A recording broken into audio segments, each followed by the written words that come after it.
So we've got some cheaper crisis suits and Kroot Characters, some more expensive riptides and broadsides, and unfortunately a number of units removed from the game. Let's talk about the big rules update for the Tau Empire.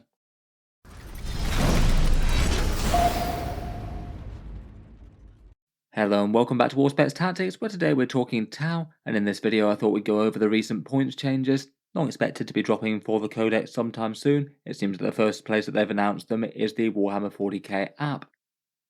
This update has really been a very long time coming. We've had the Tau Codex out in circulation for really quite a long time now. It came out in the Kroot Hunting Pack box set a long time back, though for the purpose of tournaments and things like competitive events it hasn't really gone live yet, given that Games Workshop hadn't decided to give us the digital points download until this point.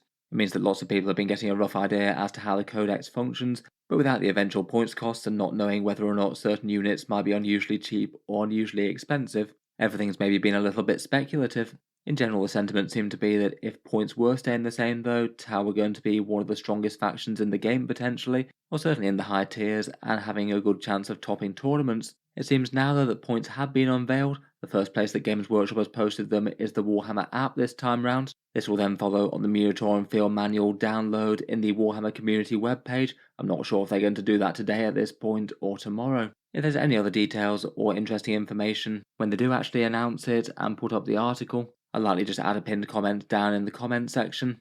Though it does basically seem that we've got the full points cost unveiled already. For trends of the update, in general there's really quite a lot of points increases. I'd say more points increases than decreases. Compared with if everything had just stayed exactly the same, I suspect the Tau won't be quite as strong after these updates versus if everything had remained exactly as it was. Though certain units definitely have come down. A few of the newer Kroot units have, as have a couple of the crisis suit variants since we found out about those new loadouts and their printed cost in the codex. It looks like Forge World units are still listed in the points download, though unfortunately it looks like a few of them have gone. There's only a selection out of the current Forge World range listed on their app. And unfortunately it looks like the Tetras are going to Legends along with the Riptide variants, the Ivara and Ravana. In any case, let's talk through the changes and roughly what they mean. I'll likely redo my Tau unit tier list at some point after these changes. I feel like enough has shifted to warrant it, though I might wait for a few weeks of tournament data so it can be a bit more accurate with what's actually a bit more stress tested and works in reality. First up, let's start with those potential removed units. It looks like there's a bunch of Forge World stuff that no longer has a points value listed, and you can't add them to armies in your app anymore. So I'm guessing that these are going to Legends rules, as we saw with the wave of things that went for the Orcs. Things like the Grot tanks, the Kill tank, and a few other things went away to have mothballed rules. For the Tau, it looks like the list of casualties are the Tetras, the Ravana and Ivara Riptide variants, the Barracuda, and the Remora stealth drones. They still do have a few Forge World units. They've got the Manta, the Taunar, and the Tiger Shark variants listed, but now they're the only ones. This one does very much feel on trend, with Games Workshop fairly rapidly winding down Forge World. They said a while back that it's their aim that Forge World only really does big, crazy models that they can't really make in plastic very easily for Warhammer 40k, and otherwise have their more standard kits directed to other settings. Still never good news if you happen to actually own or like these models though. In terms of 10th edition Tau Empire, the Tetras in particular will be really painful to a lot of people out there. The way that Games Workshop had the rules set up before was that they were basically the single best thing for doing marking and guiding units, allowing full rerolls to hit when you mark a squad with them. And between that and being really quite cheap and interesting fast moving infiltrate units, they were basically mandatory in just about every single competitive Tau Empire list that placed highly at tournaments.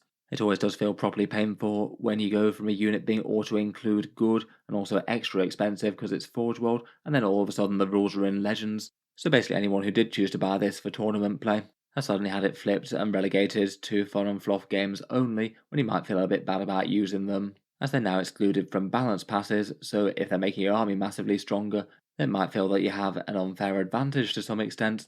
Otherwise, the Forge World Riptide variants are now very popular kits out there as Forge World goes. They're the alternative Riptides, with things like Plasma Flamers and the dual big guns. I guess Games Workshop really is trying to clean shop with Forge World in 10th edition, though I really wouldn't be too surprised if at some point when Games Workshop next does a major Tau release we might get some sort of Riptide variants. They do seem like one of the more obvious ways that they could expand the faction if they wanted to. As ever with Legends, you can still use all of these in casual games. It's fully allowed from Games Workshop to do so, they're just discouraged from tournament play, and they won't be as well supported in the rules going forward, particularly not with relation to balance. Moving on to points changes though, and first up we have Tower Infantry and Transports. The Strike Team and the Pathfinders are both unchanged here at 80 and 90 points respectively. I feel like they're both pretty usable units really. Strike Team's certainly seen far less than Breachers in more optimised lists, though I feel like a unit with an Ethereal on a home field objective, potentially guiding and handing out the -1 to hit debuff is generally not that bad. Pathfinders did see some competitive play. You can scout them with Devilfish and hit enemies really hard with their special weapons. It seems that both the Breaches and the Devilfish have gone up a bit though. Fire Warrior Breaches are back to a big 100 points, the Devilfish goes up 10 for 85 points, a bit of a blow to Tower Armies in general, as they were some of the most popular units to scrap over the midfield objectives and try and take them off the enemy at close range with a bunch of Pulse Blaster fire. At just over 10% points nerfs, I feel like they're still going to be playable, though a bit less standout than they were. Certainly in Montcalm with some buffs and things, Breach of Fire can just be ridiculously efficient, blasting down entire armoured units or battle tanks in a single round of shooting if you stack all the buffs on them. Not too bad for a unit that can deploy quite quickly and with good objective control. For the Battlesuits, it seems there's been a bit of a shift around since the printed points costs for the Crisis Suit variants. Star Scythe are down to 130, Fire Knives are down to 150, and Sunforge goes up slightly to 170. Maybe not too enormously surprising. If they were going to do points changes, that might be the sort of thing that happened. I did feel like Sunforge did feel like quite clearly the best before, though obviously they had different intended roles. Overall, I feel like that's probably quite a good set of points changes. At those kind of points costs, they all feel a bit more usable again, particularly given that you can combo with the Battlesuit commanders, and they're the ones that can bear all sorts of interesting enhancements depending on the detachment. Fire Knife in particular did seem overcosted, so good that they get the biggest drop, I guess. I feel like Sunforge is still going to be alright at 170, they were 160 before, though it certainly looks like you're paying a premium for their anti-tank duties there. Otherwise, Stealth Suits and Ghost Kills are both unchanged. After this entire points update, I feel like Stealth Suits are the biggest winners. They were auto-include before, and they're still auto-include now, even more doubly so, given that you don't have Tetras to do your fancy marking anymore. I could easily see a lot of tower lists taking 2 or 3 units of these things. The Ghost Kill is still very nice at 160 points for a big scary lone operative that can provide some fire support that your opponent can't do anything about. Often lists chose to take one of those just because it's not the most efficient fire support, but it does have its big value in not being able to be killed very easily. But there were some nerfs to broadsides and riptides. Broadsides went up kind of painfully, going all the way up from 90 points to 110 points, which is kind of massive. They went from being one of the standout strong units in the army to being far more tame, I think, at that points cost. That's a massive 22% nerf. The Riptide goes up from 165 to 180. That's a 9% nerf, so far less big. I still feel they'll be playable at 180. They were being run in triples at 165 just due to how tough they were and their big frontline things.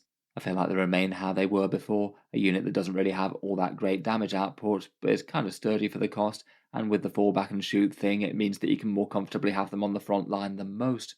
Otherwise, the Storm Surge is 400 and unchanged, still probably going to be a bit niche at that points cost.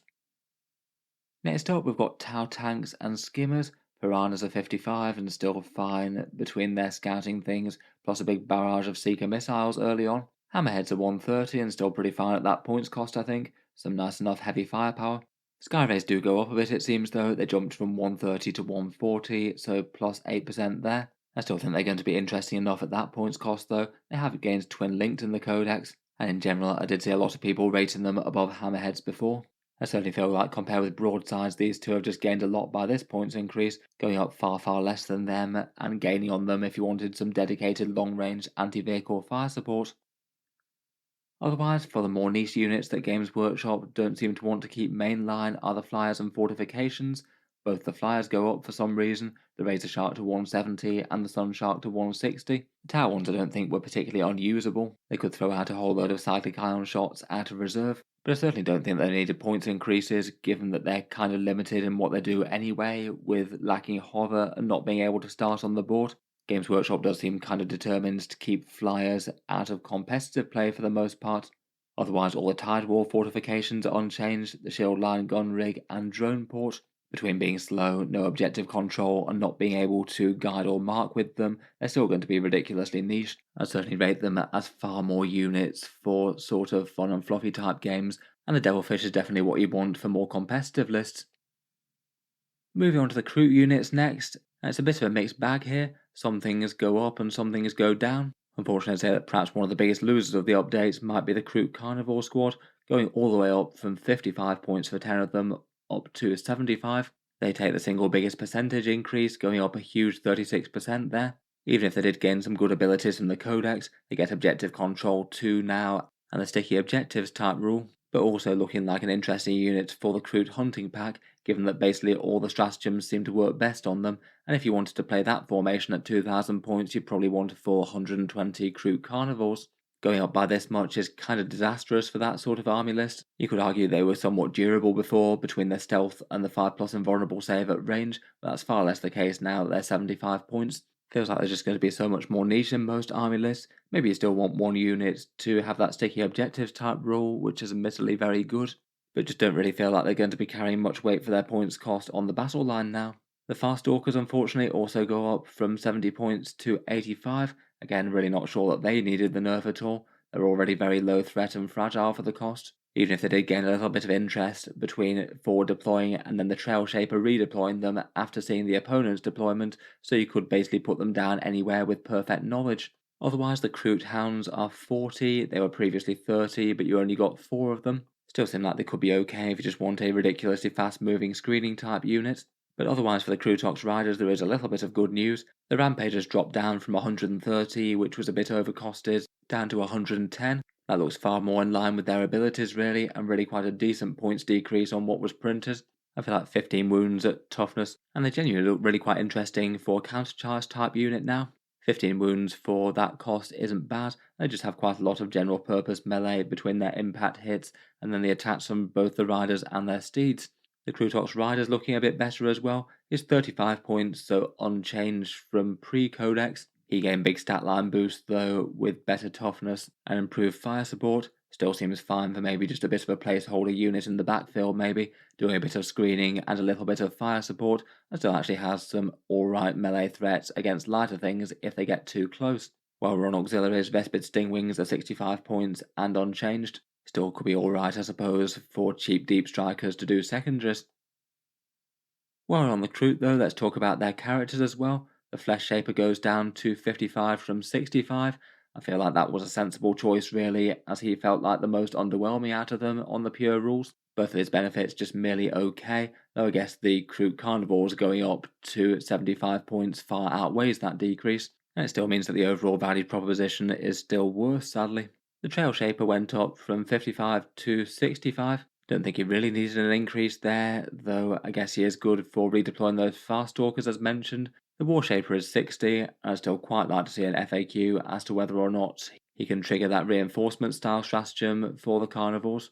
Though perhaps the biggest winner here is the Lone Spear dropping down to 90 from the 110 points that was printed in the Codex. Again, I'd say that's far more in line with his abilities. He is a pretty tanky lone operative with a bit of threat and some interesting movement things. It certainly ought to include in the Kroot Hunting Pack between his buffs and that Kroot Hawk flock that can deny deep strike, but elsewhere is going to have to be considered against other lone operatives like say Shadow Sun or Ghost Kills. Talking of which, most of the Tau characters stayed fairly similar. Shadow Sun's still very nice for 100 points for a lone operative with some big guns and some general purpose buffs. The Enforcer and Cold Star Commander are both unchanged. They'll like having some of the Crisis Suit units drop down in cost a bit I suppose. Commander Farside unfortunately goes up a bit. He's up to 105 from 90. Though he did get some significant improvements to his stat line in the Codex. He went up to a 2+ save and gained more wounds. And he also swapped out his ability for the free battle tactic sort of thing, which is interesting enough I suppose. He could be getting some nice command point rerolls there. Otherwise, more bad news for Breaches and Devilfish here as the Cadra Fireblade ups from 40 to 50. Not sure if he really needed 50, maybe 45 might have been a bit better. That entire combo is now increased by 30 points now if you wanted Fireblade plus Breaches in a Devilfish. It still spits out a whole ton of scary firepower for the cost, though just doing that entire setup is going to be a bit pricier now. The Ethereal's 50 points for its slightly unreliable command point farming and giving a feel no pain to some Fire Warriors. Darkstrider's 60 points and unchanged, and the Firesight team is 70 and unchanged. Good for being a cheap lone operative, but not much else. For Forge World units, as mentioned, we've got the Tiger Shark, the AX-10 Tiger Shark, the Manta and the Supremacy armor. All of these are still listed in the points cost, unlike the other ones, which, as I said, I'm presuming have gone to Legends now. Out of these ones, most of them weren't really considered to be particularly competitive in any way. Obviously, not the Manta, with that ridiculously big model that transports an entire army. The one exception perhaps being the Tiger Shark, which does have some interesting enough firepower for its cost. I understand there's just a bit of debate and rules awkwardness when you set it up from reserve due to its enormous profile and the strategic reserve type rules. Otherwise, the points for the enhancements are here. It looks like the vast majority of them just match the codex completely, as is often the case with those. At least compared with pre-codex, Exemplar of Calyon goes up by 5 points to 20. That's the one that gets you early Calyon in that detachment. Probably the most relevant out of them. The redeploys from Solid Image Projection Unit are 30. Precision of the Patient Hunter for the personal damage buff is just 15. And the perhaps slightly lesser used through Unity Devastation is 25. I think my first choice would still be Exemplar of Calyon here. Overall, I must admit, probably not the best overall news for Tau in terms of army strength, and never nice to see units go away. I still suspect that despite the nerfs though, people will be finding ways to make them good. Stealth suits still seem auto-include, some of the crisis combos got better, Riptide, Skyrays and Hammerheads all look really nice, shame about broadsides going up though. I wonder if a few people might be more tempted to move to Pathfinders over Breachers and scout those Devilfish up a bit. Kind of a shame about the Kroot Carnivores. I can see why they have gone up a bit, though I feel like 75 just felt excessive, and that maybe feels like the difference between the Kroot hunting pack being kind of viable as a quirky competitive list and just not really being at all if they're going to cost that much for your basic squads. Kind of nice to see some cuts on the Krootox Rampagers and the Lone Spear though. They both are far more in the place where they look more interesting compared with what they were. In any case, looking forward to hearing your thoughts and ideas. I look forward to covering some army lists for the greater good when we get some tournament results from them. If you've enjoyed the video, then feel free to subscribe to Auspex Tactics. I'll certainly keep the regular 40k videos coming. I do tend to post new ones just about every day. Finally, if you have been enjoying all the videos on the channel, I would just like to mention that Auspex Tactics does have a Patreon page as well, and you can find that linked in the video description if you'd like to help support and keep these coming. Channel patrons do get a fair few advantages, seeing certain videos early, regular votes to see what sort of things happen next on the channel, and automatic entry into the regular prize giveaways with the chance to win some big model kits each month. If any of that sounds good to you or you'd just like to help support, the link is down in the video description. In any case, a massive thank you for listening, and I'll hope to see you guys next time.